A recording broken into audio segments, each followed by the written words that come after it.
Pak, ini otak tolong dikondisikan ya, sungut Hujan setelah memukul bahu pria di sisinya itu. Hujan deres, cewek di mana-mana ditanya mahar seneng. Lo kenapa mukul gue? Air comberan, gue seneng kalau yang nanya itu calon suami gue. Nah ini pacar bukan, temenan enggak, tapi nanya mau mahar apa. Hujan melipat tangannya di dada dengan posisi duduk menghadap ke depan.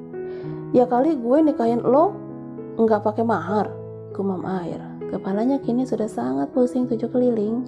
Rencana yang dia susun dengan Hujan justru malah berantakan. Jadi kita nikah nih? Tanya Hujan pelan, tatapannya serius. Iya, kita coba dulu ya, jawab Air. Hujan membulatkan kedua matanya tidak percaya. Coba-coba, lo kira gue apaan, Air menghela nafasnya dalam-dalam. Dia mencoba menetralkan sedikit emosinya agar tidak terus tersulut karena memang gadis di sampingnya itu sangat keras kepala. Gue punya kos-kosan yang 45 pintu, 2 bengkel, dan 3 kafe. Itu milik gue pribadi sendiri. Gak ada campur tangan orang tua gue. Gue punya itu dari uang jajan gue selama ini, jelas Air. Terus? Tanya Hujan.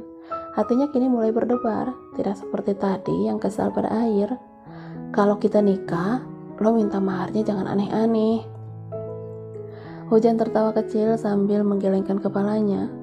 Pria di sebelahnya itu terlalu banyak membuat kejutan baginya. Terlalu banyak sisi lain dari sosoknya yang mudah berubah semaunya. Pegawai gue banyak, lo jangan macam-macam. Emang nanti bakal pakai uang lo, goda Hujan.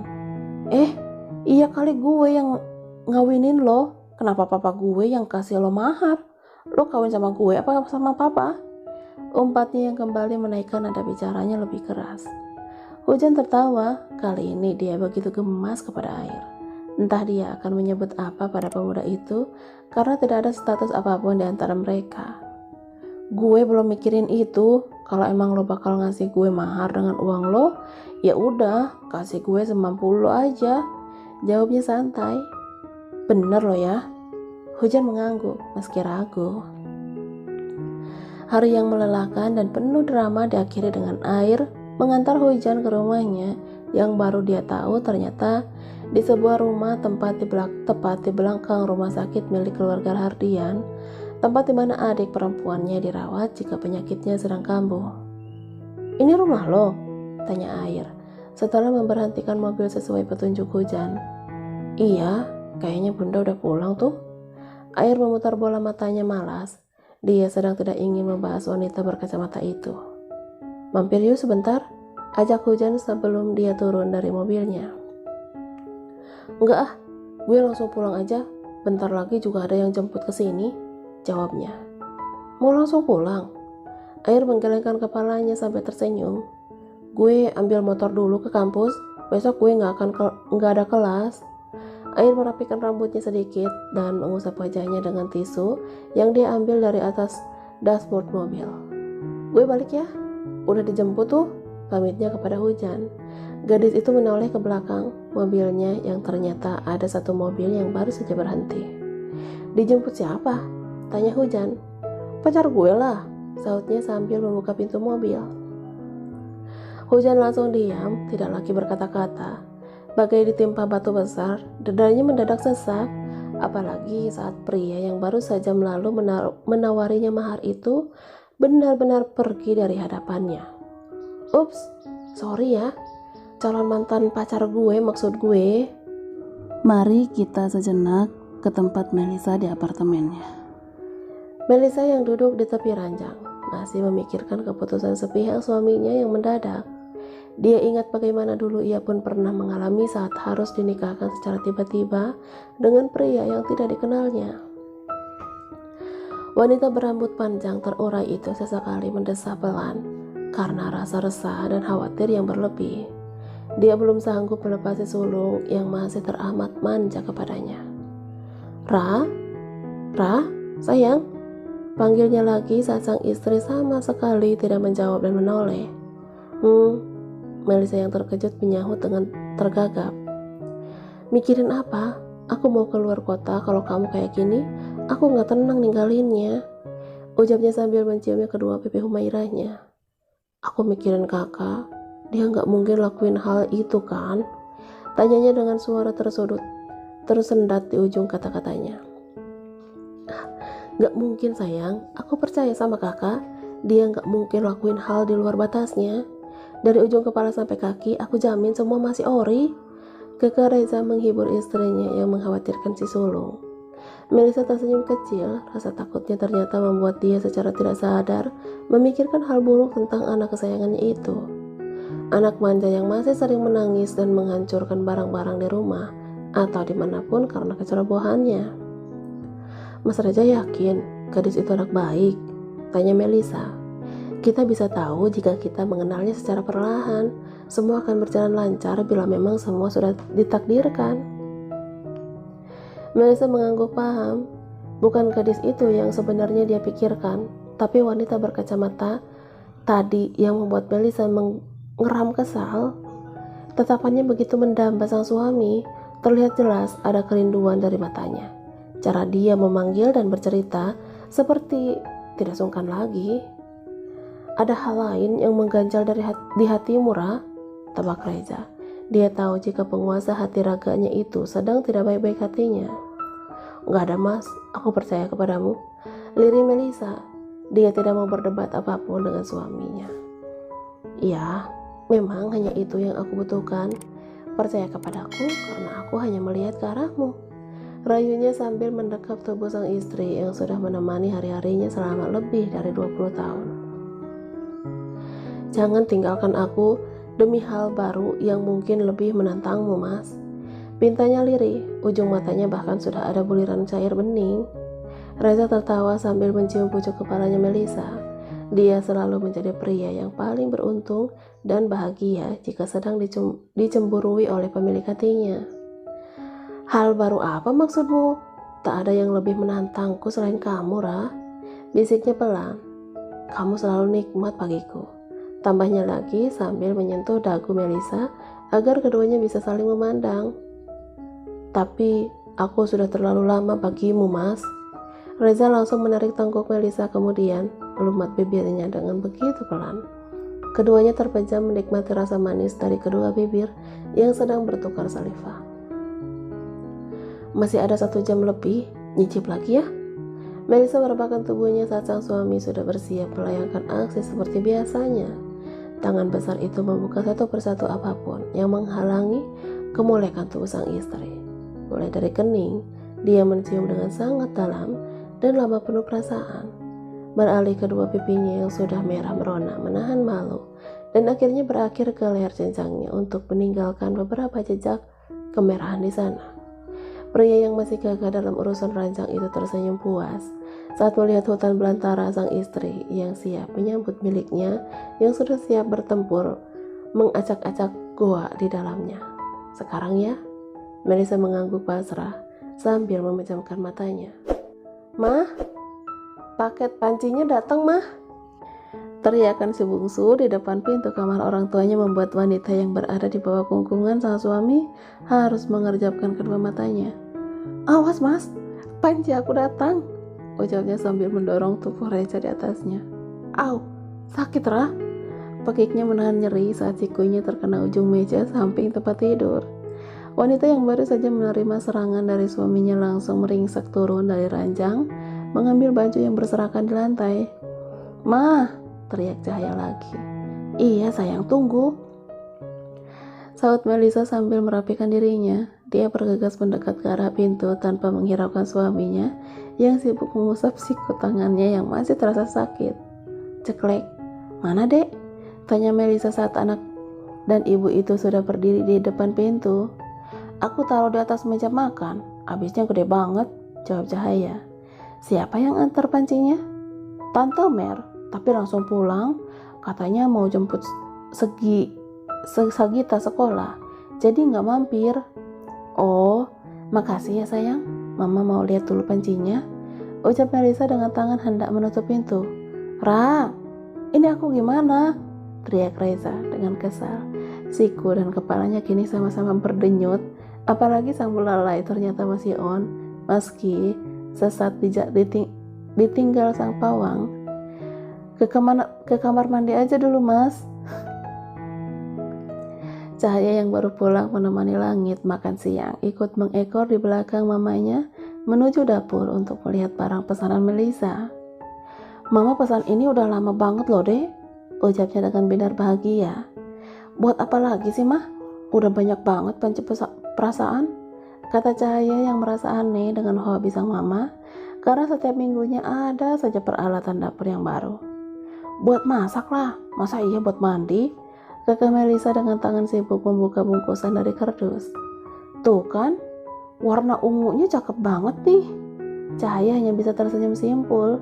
Wanita di hadapannya itu berbeda dengan orang tua teman-temannya yang kebanyakan seorang wanita sosialita, memiliki hobi kumpul di kafe atau resto mewah sambil menggelar arisan yang jumlahnya fantastis. Kamu harus rajin masak biar abang makin betah. Kan abang bisa masak, biar abang saja yang masak. Tugasku cuma ngabisin makanan yang abang masak, jawab si bungsu sambil tertawa. Autar memang sudah memilihkan jodoh untuk saling melengkapi, yang satu bikin yang satunya ngabisin. Melisa ikut terkekeh sambil mencubit pipi mulus anak perempuan satu-satunya itu. Kalau abang masak, kamu juga harus perhatikan semuanya. Biar nanti kalau abang gak bisa, kamu juga yang bisa. Pesan Melisa untuk si bungsu yang sudah merengek ingin menikah. Iya ma, tapi abang gak pernah ngebolehin aku pegang-pegang alat dapur. Aku cuma disuruh nunggu sampai mateng. Adunya kepada sang mama mengenai aturan mereka berdua saat di dapur. Semoga kalian bahagia ya. Mama doakan kalian berjodoh hingga ujung waktu memisahkan. Cahaya langsung bangkit dari duduknya.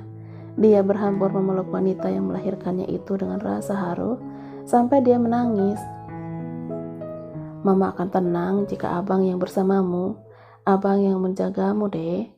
Keduanya berpelukan begitu hangat, mengalirkan rasa kasih sayang antara ibu dan anak. Aku takut justru aku yang ninggalin abang lebih dulu. Aku takut umurku gak bisa sampai aku menjadi istrinya kelak, Ma. Lirih Cahaya dalam dekapan sang mama.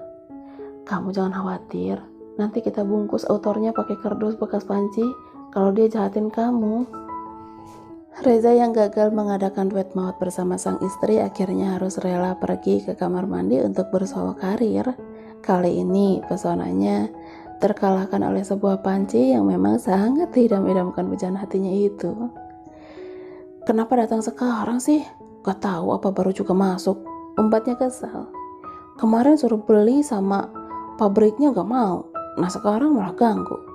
Tambahnya lagi, mana aku tuh 2 hari lagi keluar kota. Masa perpisahannya sama sabun?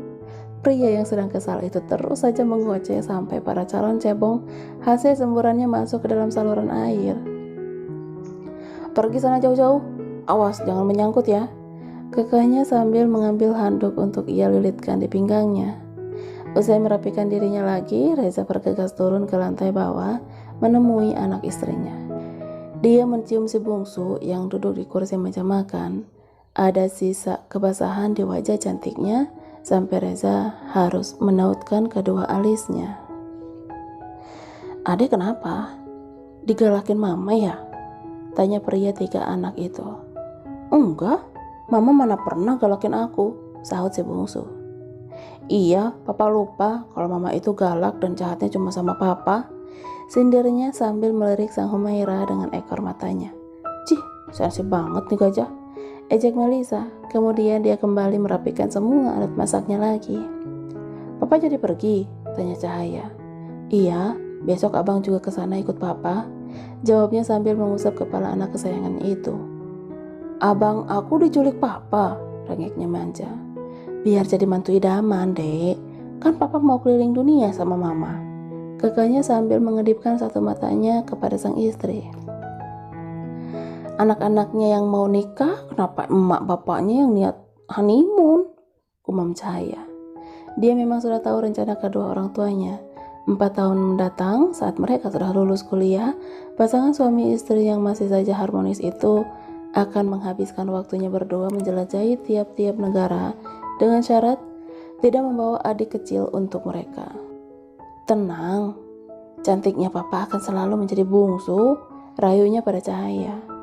Reza melihat jam di pergelangan tangan, sudah waktunya dia berangkat menuju bandara.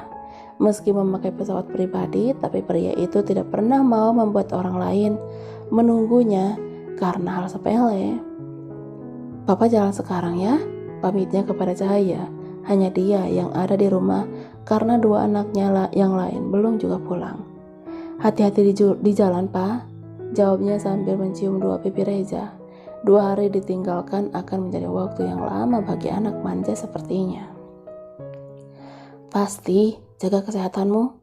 Melisa yang sedari tadi sudah mendekat sedang menunggu gilirannya dipeluk, cium oleh sang suami. Beberapa tahun belakangan ini, dia memang sering ditinggalkan meski tidak lama. 1 minggu adalah batas yang diberikan olehnya untuk Reza mengurus pekerjaan di luar. Bukan tidak percaya, tapi untuk tidur nyenyak tanpa pelukan sang suami adalah hal mustahil baginya. Aku pergi, jaga dirimu baik-baik. Cepat hubungi aku jika terjadi sesuatu kepada kalian. Pamitnya kepada Humaira. Iya, Bi. Berjanjilah untuk cepat pulang jika urusanmu selesai. Pintanya setelah mendapat ciuman di seluruh wajahnya. Iya, Ra. Aku ngapain lama-lama di sana? Rumahku di sini, keluargaku juga di sini. Kalian tempat aku pulang. Ucapnya sambil memeluk tubuh langsing Melisa. Aku percaya, Mas. Jangan asal mampir ke tempat lain ya, saat ada yang menawarkan madu kepadamu. Kenapa? Tanya Reza. Istrinya tersenyum kecil sambil kembali berbisik. Karena aku akan suguhkan racun saat kamu pulang. Kini hanya ada Melisa dan Cahaya di apartemen. Selepas kepergian Reza menuju luar kota untuk urusan pekerjaan, Air belum juga pulang semenjak menarik paksa tangan Hujan siang tadi. Sedangkan Bumi yang memang belum saatnya dia pulang dari kampus. Nanti abang kesini mah, ucap Cahaya, namun matanya tetap fokus pada layar ponselnya. Suruh abang nginep biar besok pagi berangkat dari sini. Oma sama opa masih di rumah anti kan? Cahaya mengangguk. Jari-jari lentiknya terus menari di atas layar benda pipihnya. Senyum tidak lepas dari wajah cantik si bungsu yang masih fokus bertukar pesan dengan langit. Oh, abang mau ajak Ade pergi mah? Kekeh Cahaya. Kemana? Tanya Melisa yang kini sudah duduk di sebelahnya. Makan malam sama teman kantornya? Melisa mengangguk, menyetujui rencana anak angkatnya itu untuk membawa si bungsu keluar rumah. Dia tahu karakter Langit yang jauh berbeda dan berbaling terbalik dengan suaminya. Jika Reza lebih memilih menyembunyikan pasangannya jauh dari tatapan mata orang-orang di luar sana, lain halnya dengan Langit. Pemuda yang kian semakin dewasa itu akan selalu menggenggam tangan mungil kekasih hatinya kemanapun kakinya berpijak.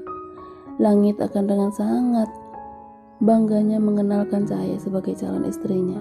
Bahkan dia selalu menggoda kekasih kecilnya itu sebagai ibu dari 5 anaknya kelak. Bumi yang baru pulang mendekati jam makan malam langsung masuk ke dalam kamarnya untuk merebahkan tubuhnya yang terasa begitu lelah. Matanya langsung dia pejamkan saat rasa kantuk mulai menggodanya untuk sebentar saja terlelap. Belum sampai dia bermimpi, kantuknya seketika menghilang saat dering ponselnya berbunyi.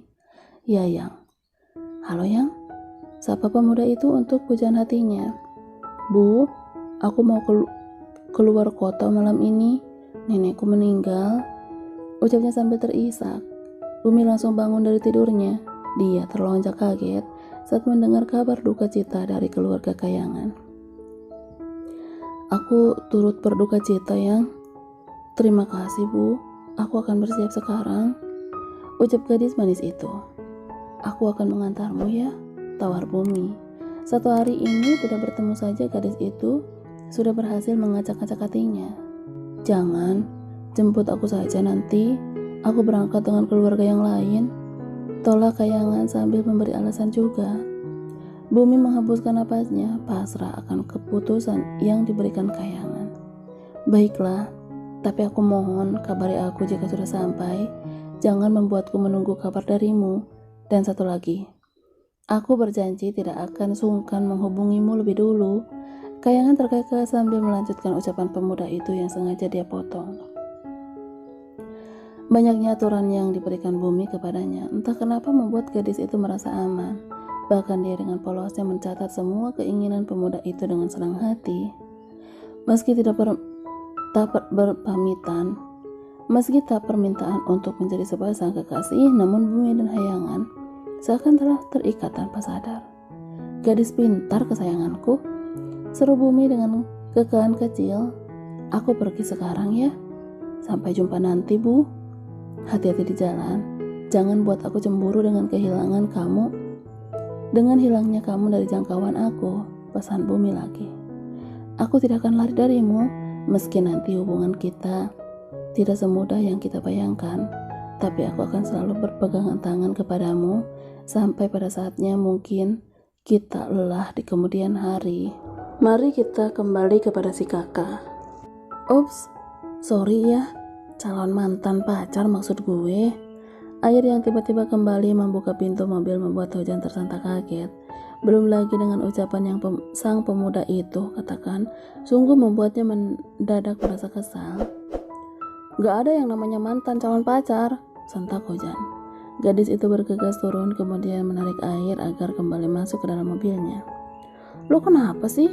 Gue mau pulang, kata Air yang bingung karena mobil di belakangnya tidak henti membunyikan klakson. Gue yang antar lo balik ke kampus, ujarnya tegas dengan tatapan tajam. Hujan menyalakan mesin mobilnya karena kali ini dia yang akan mengemudi. Tak peduli dengan mobil yang tadi di belakangnya yang seakan sedang mengejar kemudian mendahuluinya dengan kecepatan maksimal.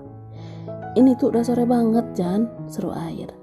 Gak apa-apa, yang penting gue lihat lo sampai depan motor, sahutnya yang langsung membuat Air mengernyitkan dahinya. Lo kira gue bocah TK? Dengus Air kesal.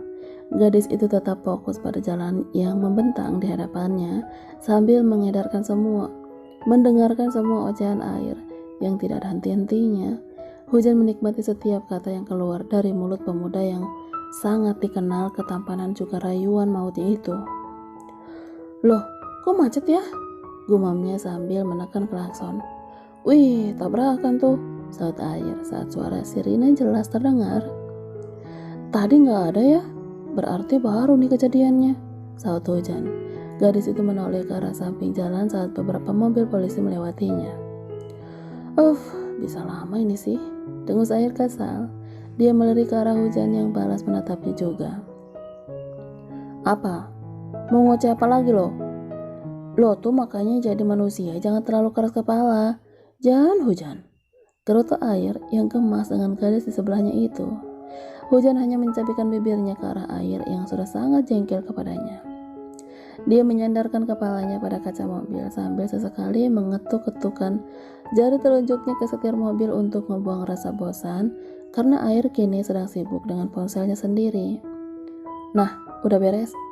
Hujan membuang nafas lega kemudian kembali menjalankan mobilnya menuju kampus tempat ia dan Air menimba ilmu yang baru lebih dari 2 bulan ini aktif sebagai mahasiswa.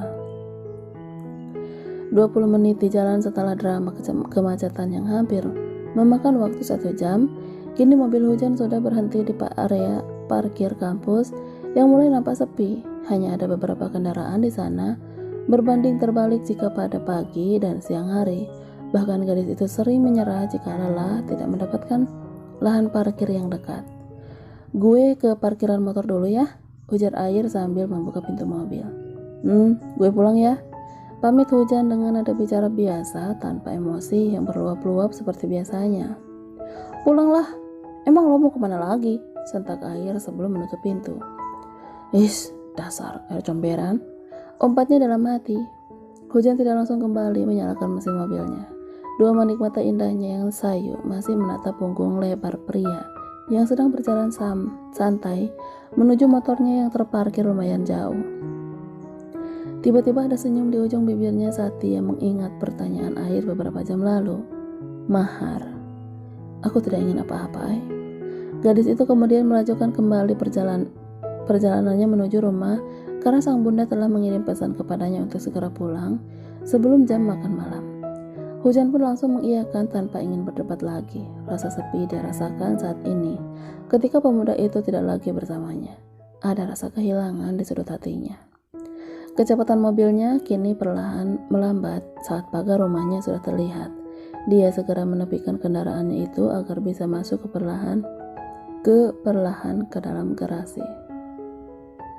Namun ia terkejut saat bunyi klakson membuyarkan fokusnya. Tin, loh, itu kan motor air. Jadi dia